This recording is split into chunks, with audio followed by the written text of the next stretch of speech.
a distinção. O São Paulo não, trabalhou aqui. Então, se a diretoria contratou esse treinador, ela não pode chegar amanhã e novamente fraquejar, porque alguns jogadores, eventualmente não curtem o estilo dele.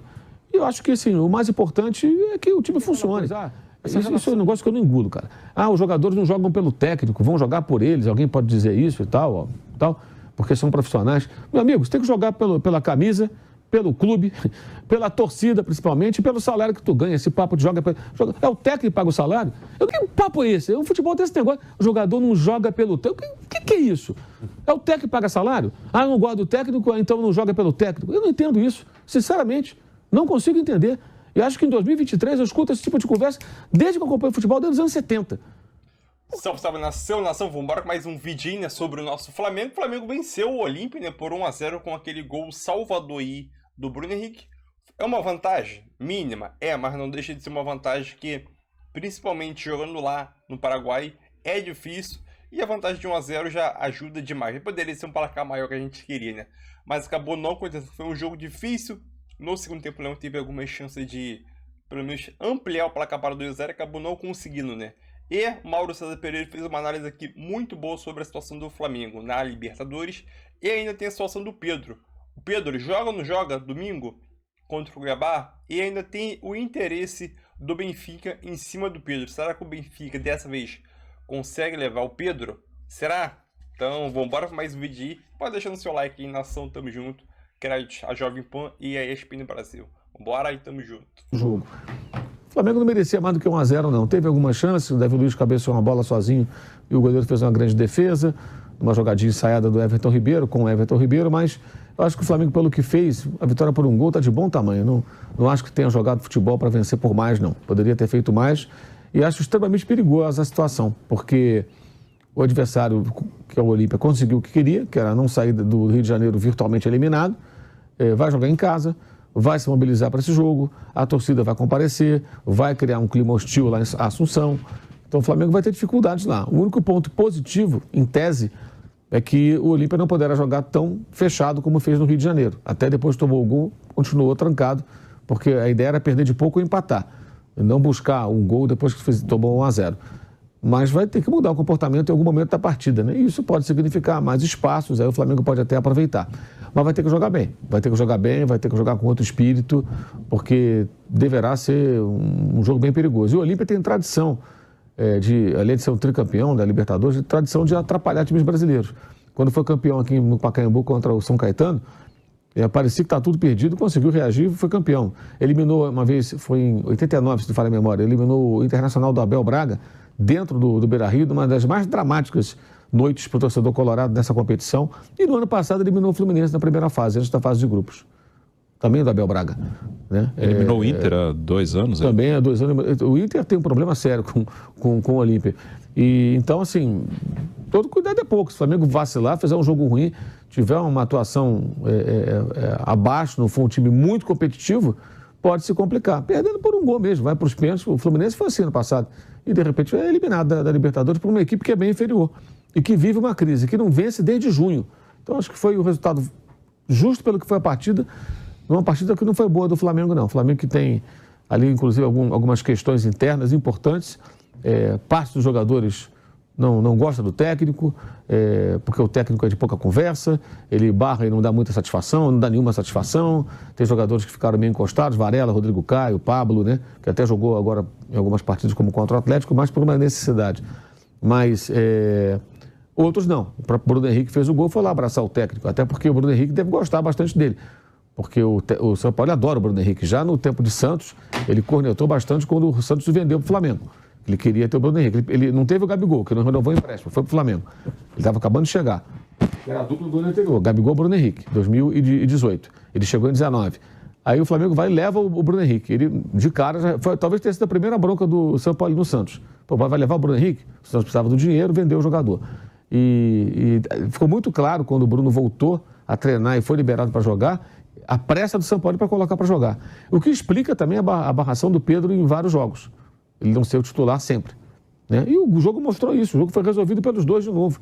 Na semana passada contra o Grêmio, primeiro gol, jogada de Wesley, passe do Bruno Henrique, gol do Gabriel. Ontem, jogada começando com o Davi Luiz, passe do Gabriel, gol do Bruno Henrique. Os caras se entendem, eles resolvem jogos. Então, assim, a concorrência aumentou para o Pedro, porque o Bruno Henrique voltou. Tanto que ele só foi titular. Aliás, o Pedro, desde que saiu do Fluminense, ele só foi titular quando o Bruno Henrique se machucou. Não foi titular no Fiorentina, não foi titular com assim, absoluto, a 9 é sempre dele, a posição de centroavante.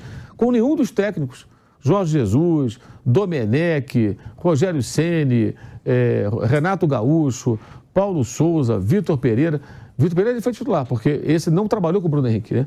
Ele já herdou do Dorival no começo, e o Dorival estava dizendo aqui outro dia, quando se machuca o Bruno Henrique, ele põe o Vitinho num jogo, no outro Arão, e muda ali o desenho tático do time. No terceiro jogo, sem o Bruno Henrique, ele põe o Pedro com o Gabigol, que é contra o América. Até o Dorival demorou um pouquinho, não foi assim instantâneo.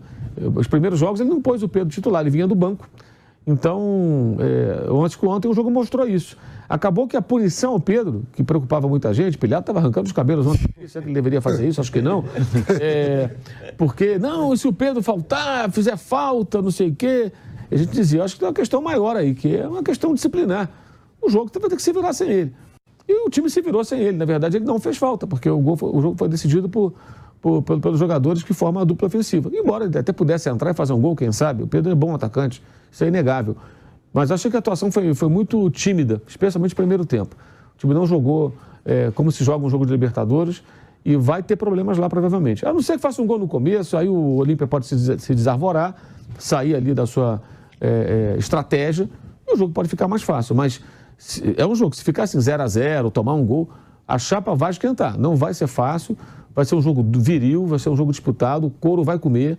Então o Flamengo tem que pensar muito como é que vai ser essa partida. Deve ter muitas reservas em campo contra o Cuiabá e acho que tem que ter uma grande mobilização. E essas questões, que é uma coisa que eu não entendo também muito, né? Que o Flamengo teve diferentes perfis de técnico. Aí o Paulo Souza não se entendia. O Vitor Pereira parecia que estava tudo bem e, de repente, aquele 4-1 do Fluminense, que ninguém entende que comportamento foi aquele dos jogadores. Com o Mário Jorge contra o Maringá, perderam uma atuação vergonhosa. Já com o São Paulo já teve o Nublense, um empate ridículo, os 4-0 lá do Bragantino, uma coisa vergonhosa aquela atuação. Não por perder para o Bragantino, mas a maneira como o Flamengo perdeu, não chutou nem uma bola no gol naquele jogo, depois de 10 dias treinando, se preparando. Então, o que eles querem? Os jogadores, eventualmente, o técnico que não conversa, eles não gostam. O técnico que é parça, que nem o Renato, não ficou. O Rogério compôs com todo mundo, escalou todos os caras mais importantes. Quando foi demitido covardemente no meio da madrugada, ninguém se manifestou. Não vi nenhum jogador falar assim, pô, mas a gente gosta do Rogério. Por que não foram são lideranças do Dorival? Vai no dirigente, vai lá, olha, a gente gosta do cara, tá jogando desfalcado, espera um pouco. O Dorival saiu, não foi renovado o contrato. Então, assim, eu não entendo. E o Flamengo é que tem que se posicionar. Quem contrata o São Paulo, ele sabe que ele é um técnico, vai ficar pulando na beira do campo. Tá? Ele vai pedir contratação, ele vai reclamar, e ele não é de dar muita conversa. Aliás, ele é um argentino nesse aspecto que me parece um estilo meio de muitos técnicos europeus. Isso é comum lá. O cara não fica dando explicação, até porque eles mudam tanto o time de um jogo para outro, que se ele for dar explicação para todo mundo, o cara muda 5 jogadores, tem que ir lá para a salinha e fazer uma fila, que nem médico, na sala de espera, e ficar chamando agora, atenção, fulano, vem cá, olha, você não vai jogar porque ouvi isso, aquilo outro, a minha estratégia para esse jogo. Ah, tá bom, professor, obrigado. Essa aí. Agora Beltrano, veio Beltrano, não, Beltrano, eu vou tirar você desse jogo. Não dá, cara, nem dá para fazer isso, entendeu? Eu acho que o técnico tem que conversar com o jogador em situações muito específicas, né? Um cara que está jogando sempre, num determinado jogo vai sair, talvez mereça, mas aí eu acho até que o São Paulo talvez não falte a ele tato. Por exemplo, o Rodrigo Caio, ele tem uma história do Flamengo, mas tem também muitas lesões. Ele não coloca para jogar, é a última opção. Talvez não custasse conversar com o jogador em algum momento. Olha, eu não estou te escalando por isso, a sua característica, ou eu preciso de uma sequência, você não tem conseguido ter. Agora mesmo contra o Atlético, ele não estava machucado, mas teve lá uma virose, um problema desse, não foi relacionado. Até entendo que talvez falte a ele, mas quem contratou sabe que tem um combo. O cara trabalhou em 2 clubes aqui no Brasil. Todo mundo sabe como é que ele é. Ele já era muito observado e comentado no Brasil nos tempos da seleção do Chile. Então o São Paulo não é uma novidade. O Paulo Souza pode ser uma novidade. O Vitor Pereira, quando veio para o Corinthians, sim. O Jorge Jesus, você conhece mais a distância. O São Paulo não, trabalhou aqui. Então se a diretoria contratou esse treinador, ela não pode chegar amanhã e novamente fraquejar, porque alguns jogadores, eventualmente não curtem o estilo dele. E eu acho que assim, o mais importante é que o time funcione. Essa relação que o Flamengo às vezes parece refém de parte do elenco, isso precisa acabar. Isso tem que ser resolvido de alguma maneira. Não estou dizendo que o São Paulo é perfeito, que ele não possa refletir, mudar seu comportamento em algumas questões, mas o fato é que existe uma relação fria de parte do elenco com ele. Aí tem aquela coisa, isso é um negócio que eu não engulo, cara. Os jogadores não jogam pelo técnico, vão jogar por eles, alguém pode dizer isso e tal, porque são profissionais. Meu amigo, você tem que jogar pela camisa, pelo clube, pela torcida principalmente, e pelo salário que tu ganha. Esse papo de joga... É o técnico que paga o salário? Eu não entendo isso. Imagina, você trabalha numa empresa, você recebe o salário, tem suas responsabilidades. Aí você não gosta muito do teu chefe. Eu não trabalho pelo meu chefe, trabalho por mim mesmo. Então você tem que trabalhar pela empresa que te paga, pela sua responsabilidade profissional. Faça o que fizer da vida. Você pode ser o quê? Pode ser jornalista, bancário, engenheiro, médico, motorista de ônibus, lixeiro, professor, não importa. Que papo é esse? O futebol tem esse negócio. O jogador não joga pelo técnico. O que é isso? É o técnico que paga salário? Eu não gosto do técnico, então não joga pelo técnico. Eu não entendo isso. Sinceramente, não consigo entender. E acho que em 2023 eu escuto esse tipo de conversa desde que eu acompanho o futebol, desde os anos 70. Por que o jogador? Não é só no Flamengo, em vários lugares. Então, se o técnico não for um grande parça, agregador, o cara não joga pelo técnico. Vai jogar pelo time, meu camarada. Vai jogar pela torcida. 67 mil pessoas ontem no Maracanã. Quer mais o quê? Voo fretado, salário em dia, não atrasa salário há mais de uma década no clube, o Vampeta não teve essa sorte. Ajudei, né, Mola? Botar tudo aqui. Pois é, há uma década que não atrasa salário, o CT é de primeira, tudo do bom e do melhor. O que falta? Disputa títulos, ou seja, você às vezes não é titular, mas está sempre ali brigando por campeonato. Então, vamos pegar, quer sair do Flamengo hoje jogar no Vasco, que virou SAF, que é o grande rival do Flamengo, que é o Vasco? Quer trocar? No Vasco tem outros problemas, tem vários problemas. Pergunta ao jogador do Vasco se não quer jogar no Flamengo. Quer ser reserva do Flamengo? Eu estou falando do Vasco, não é por provocação ao Vasco, não. Pelo momento, porque são os dois rivais. Você pega o momento de um e do outro. Pega o cara que está no Vasco e fala, fulano, você quer jogar no Flamengo? Quer ir para lá? Mas você vai ser reserva. Opa! Duvido! Vai correndo. Como há alguns anos era o contrário. O Vasco era forte, o Flamengo uma bagunça danada. E qualquer jogador do Flamengo queria jogar no Vasco. Tinha Edmundo, tinha Avaí, aquela turma Juninho Paulista, Juninho Pernambucano. E o Vasco era forte, tinha um monte de jogador meia boca no Flamengo. Seria o inverso. Então... O Benfica. E o Dom que estava destacando como centroavante bom costuma se dar bem no Benfica, não é, Dom? Tem sido assim nos últimos anos. Olha lá, Pedro na lista para o ataque. Também um atacante do River Plate, o Beltrán. É também uma outra hipótese com o Gonzalo indo para o PSG. Isso. É isso, então. E assim, essa negociação com o PSG deve ser confirmada hoje, então nos próximos dias a gente pode ter o Benfica de olho realmente no Pedro. E a gente discutia, poxa, não sei se para o Pedro vale a pena ir para o futebol árabe, ele teria mercado na Europa, ele tem ambição na seleção brasileira, aí é um belo caminho para ele, Breda. Sem dúvida, para ele é uma boa perspectiva, mas olhando pelo lado do Flamengo, eu vejo que se perde um jogador que pode ser muito útil. O Pedro foi decisivo na Libertadores do ano passado, foi o grande jogador do time na competição. Você perde um centroavante da seleção. Sim, de seleção e de difícil reposição, que você não vai ao mercado facilmente e encontra. Olha o Palmeiras, há quanto tempo tenta prospectar no mercado uma oportunidade para trazer um grande nome de referência na frente e não encontra, porque é difícil, como o Flamengo fez, fazer aquela movimentação, um alto investimento pelo Pedro e conseguir ter retorno esportivo com esse cara. E o Flamengo alcançou isso com o Pedro. Então, se ele sair hoje, por mais que tenha ficado marcado por esse episódio de indisciplina, a confusão, a agressão que sofreu, eu vejo que ele já vai ter entregado do ponto de vista esportivo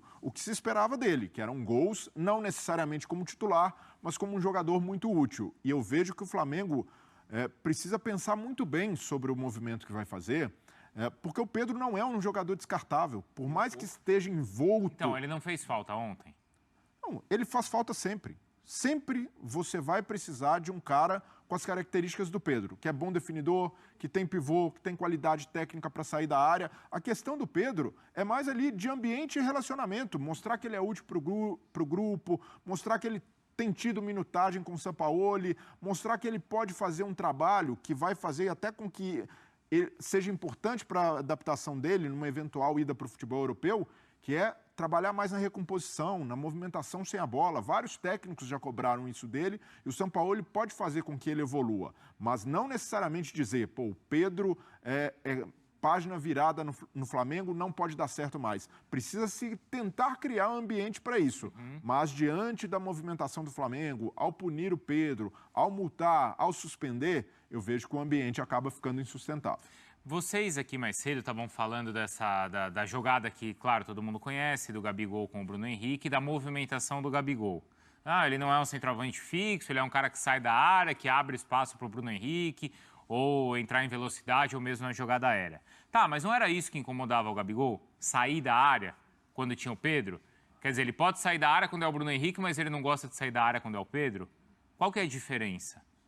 Porque ele reclamou disso no ano passado, não reclamou? Nesse ano, ainda com o Vitor Pereira, eu quero disputar a minha posição, que é a de centroavante, que ele falava que era. Tá, e agora tá tudo bem ele sair da área, não é um problema? Quer dizer, o problema era com a posição ou era com o companheiro de ataque? Eu não entendi ainda. Mas eu vejo que são situações diferentes, Bruno. O que incomodava o Gabigol era ficar muito distante do gol. Muitas vezes precisar fazer um trabalho mais árduo de recomposição, muitas vezes se sacrificar pelo time. Do jeito que ele jogou ontem, ele não se sacrifica. Ele continua próximo do gol, ele continua dialogando com o atacante e ele vai fazer isso porque tem capacidade de ser um atacante articulador. Eu acho que ele é muito bom fazendo isso. Não é uma crítica para ele fazer isso. Mas no... eu quero que entender a diferença, que era antes do que é agora. Quando ele reclama com o Vitor Pereira, é porque o Vitor Pereira colocou mais obrigações defensivas e o posicionamento do Gabigol mais distante da área. Aí, realmente, ele sai da rotação ideal. O Gabigol precisa, primeiro, estar próximo da área e dialogar com o atacante. Ali, ele vai se movimentar, ele vai gerar jogo, ele vai voltar eventualmente para buscar no meio-campo, como ele sempre fez no Flamengo. Ele sempre teve essa característica. Agora, você não pode engessar. E quando ele sentiu que isso ia acontecer, ele falou, opa, professor, preciso jogar mais próximo ali. E ele poderia jogar com o Pedro. Ele jogou muito bem com o Pedro. Jogou, claro. Quando teve liberdade com o Dorival para se movimentar lá na frente. E, inclusive, fez gol na decisão da Libertadores jogando ao lado do Pedro. Era ele que estava dentro da área para empurrar a bola para dentro, não foi? Exatamente. E assim, eu concordo com a análise do Breiler de que, acho que antes dizia muito respeito a essas funções defensivas que afastavam ele da área, mas de qualquer forma ainda eu vejo uma diferença do Gabigol com o Pedro e com o Bruno Henrique. Ainda que tenha sido essa conexão histórica do levantamento para o Bruno Henrique, o Pedro ainda é um cara mais constante na área do que o Bruno Henrique. Então, assim, com o Bruno Henrique... O Bruno Henrique não é o cara da área, Exato. Né? O Gabigol é um 9 de movimentação. Com o Pedro, ele não é 9. Então, acho que tem ainda uma pequena diferença, embora acho que a questão maior que envolvia o Gabigol antes era muito dessa distância que ele tinha da área. Com o Bruno Henrique, ele é o 9 com movimentação. Com o Pedro, ele é só o da movimentação. Ele não é o 9, né? Exato. É que ainda acho que o Gabigol circulando ainda é a grande virtude dele. Assim, mesmo quando era artilheiro, né, antes da chegada do Pedro, ainda a questão, para mim, primordial do jogo dele é o quanto que ele sai bem da área e faz as coisas fluírem, né? Até abrindo espaço para outros jogadores. E é inegável, o Gabigol tem uma afinidade maior tanto com a bola, quanto ali fora de campo, no entendimento com o Bruno Henrique, do que com o Pedro. Isso daí não significa que ele se dá mal com o Pedro, mas essa conexão, essa química, é difícil de se repetir. Então, o parceiro ideal do Gabigol sempre foi o Bruno Henrique. Ô, Breiler, você, no começo do programa, falou sobre o pênalti, né? Logo no começo a gente estava vendo os melhores momentos e... Então é isso aí, nação. Mais um vídeo que o Mauro César Pereira disse é verdade, né? Tanto esse finalzinho que ele falou ali sobre os jogadores, vontade dos jogadores jogar, e ainda sobre o alerta que ele disse sobre o Flamengo encarar o Olímpia lá no Paraguai. Esse alerta acho que é o correto a se dizer. A gente tem a expectativa que o Olímpia vai jogar em casa com o apoio da sua torcida, deve sair para buscar a vitória. Sendo assim, o Flamengo pode ter espaço. Obviamente, o jogo ele pode se tornar confortável para o Flamengo, dependendo da circunstância do jogo, né? Caso o Flamengo faça um gol logo no início do jogo, isso pode dar um conforto, querendo ou não, o Flamengo, e, querendo ou não, até desestabilizar o adversário e o Flamengo conseguir controlar o jogo, né? Mas também pode ser o contrário. O Flamengo levar um gol logo no início do jogo, desestabilizar o Flamengo, e o Flamengo levar um 2-0 aí e acabar correndo atrás do placar, né? Então, é um jogo que é um jogo perigoso, sim. Obviamente, a gente sempre acha que o Flamengo vai chegar lá e jogar bem, pela qualidade técnica dos seus jogadores, mas sim, eu concordo com o Mauro nesse ponto aí, é um jogo muito perigoso. Flamengo Olímpia lá, acho que é Defensor do El Chaco, lá, o nome do estádio. É difícil jogar lá, eles citam alguns exemplos aí de quais adversários do Olímpia já eliminou. Ano passado foi o Fluminense, né? No empate foi na primeira fase da Libertadores que ele mencionou. Foi nos pênaltis. Foi nos pênaltis e aquilo. a gente tem que parar, parar e pensar e avaliar como que o Flamengo deve se comportar diante do Olímpia lá, né? Eu acho que o Flamengo vai recuar as linhas e tentar buscar o contra-ataque. Obviamente que o Flamengo vai jogar fora de casa. Obviamente que... Eu falei obviamente várias vezes. É claro que o Olímpia, nos primeiros 10, 15 minutos, deve pressionar o Flamengo para poder tentar fazer logo um gol. O Flamengo recuando com a Arrascaeta, com a qualidade técnica de Arrascaeta, Gabigol e Bruno Henrique, e até o Ribeiro também, né? Pode acionar principalmente o Bruno Henrique, buscar a velocidade para tentar meter um golzinho ali e se tranquilizar na partida. Caso não, o Flamengo pode se complicar nesse jogo aí, que vai ser um jogo difícil. E caso o Flamengo seja eliminado nas oitavas finais, que existe essa possibilidade, mesmo eu achando baixa, existe, seria uma vergonha grande, muito grande. Mas é isso aí, nação, tamo junto. E o que você achou da análise do Mauro César Pereira? E ainda tem a situação do Pedro, né, Benfica. Eu acho dificilmente o Benfica leva, mas se o Benfica chegar aqui com uma proposta de 30 milhões de euros, é para se pensar. Caso chegue, né? É para se pensar.